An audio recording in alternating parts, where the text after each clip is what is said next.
मित्र, सुप्त गुण प्रत्येकात असतात. गरज असते ती योग्य संधीची. आपल्या झी मराठी वाहिनीने टेलिव्हिजनच्या इतिहासात एक पाऊल पुढे टाकायचं ठरवलंय. मराठी पाऊल पडते पुढे या कार्यक्रमातून झी मराठी देणार आहे प्रत्येक मराठी माणसाला एक नामी संधी, ज्याच्यामध्ये असेल आचाट, अफाट, अफलातून, अद्भुत कला. त्यांच्यासाठी हा कार्यक्रम आहे. या कार्यक्रमाची निर्मिती करत आहेत श्रेष्ठ कला दिग्दर्शक नितीन देसाई. तेव्हा जोरदार टाळ्यांनी स्वागत करूया नितीन चंद्रकांतजी देसाई यांचं.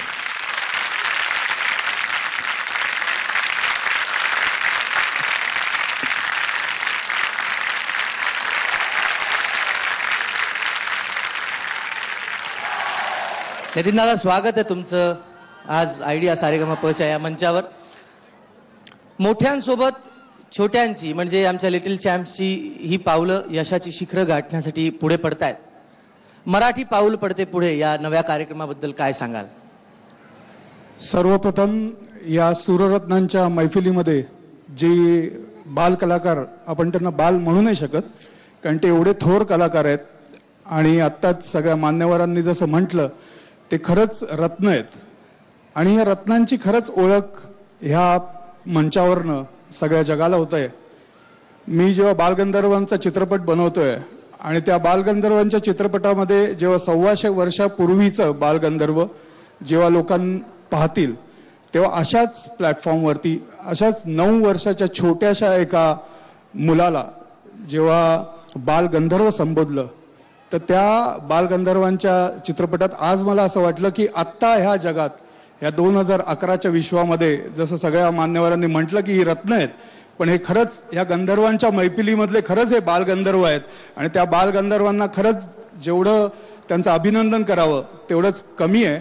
झीने नेहमीच सारेगमाच्या याच्यातनं उत्कृष्ट कलाकार, उत्कृष्ट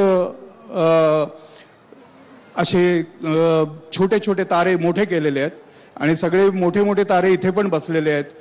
तर अशा लोकांना घेऊन एक आगळा वेगळा मंच, कारण मराठी पाऊल हे आधीच पुढे पडतंय आणि इथे यशवंतदेव साहेब आहेत, मोहिले साहेब आहेत, अजित कडकडेजी आहेत, रामदास पाद्देजी आहेत आणि अवधूत आहे. असे केवढे तरी मोठे लोक कलाकार ऑलरेडी महाराष्ट्राला मिळालेलेच आहेत. तर त्यांनी मराठी पाऊल हे पुढे पाडलंच आहे, पण हे मराठी पाऊल जे पुढे आम्ही टाकायचा प्रयत्न करतोय तर त्या ह्याच्यामध्ये आत्ताच आम्ही जेव्हा ऑडिशनमधनं आलो नागपूर, औरंगाबाद, रत्नागिरी, कोल्हापूर, पुणे आणि मुंबई, आता मी तिकडनं ऑडिशनमधनं येतोय. असे अप्रतिम कलाकार आहेत जे वेगळ्या पद्धतीचं काहीतरी कलागुण दाखवून लोकांना रिझवतात. अशा मंचकांवरती त्यांना पुढे आणण्याचं काम झी आणि आमच्या प्रोडक्शनतर्फे होत आहे. आणि त्या ह्याच्यात सांगायची गोष्ट म्हणजे की आज जसे आपण छोटे छोटे लिटिल चॅम्प पाहतोय तर आज एक कलाकार म्हणून मला असा अभिमान वाटला की ज्या पद्धतीने औरंगाबादच्या ऑडिशनमध्ये राजूबाबा शेख नावाचे 78 वर्षाचे एवढे थोर कलाकार, म्हणजे त्यांची एनर्जी एवढी आहे की 78 वय हे छोटंच वाटलं. ते पण एवढे महान कलाकार आहेत की परातींमध्ये पराती टाकून त्याच्यावरती फक्त अंगठ्याने नाचणारे. आणि ती एवढी एनर्जी होती की त्यावेळी महानोर होते आणि त्यांनी आणि मी मिळून त्यांच्या डोक्यावरती 28 किलो वजनाचं एक असं कलश ठेवला आणि तो कलश घेऊन पण त्या व्यक्तीने एवढ्या पद्धतीने नाचलंय. तर तसा कलाकार. नंतर एक व्यक्ती असा आम्हाला मिळालाय की छोट्याशा तांदुळावरती त्यांनी शिवाजी महाराजांचं चित्र काढलंय, गेटवे ऑफ इंडिया काढलाय, ताजमहल काढलाय. त्याचबरोबर 8 दिवस ते राष्ट्रपती भवनात होते.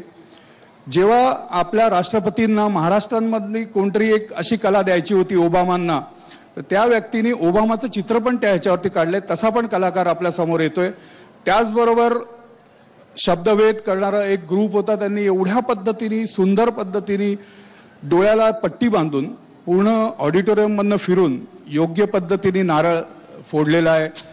असे अनेक कलाकार वेगवेगळ्या पद्धतीची मिमिक्री करणारे, वेगवेगळे आवाज काढणारे, वेगवेगळे आपलं टॅलेंट घेऊन येणारे, असं एक ते मराठी पाऊल पुढे आहे.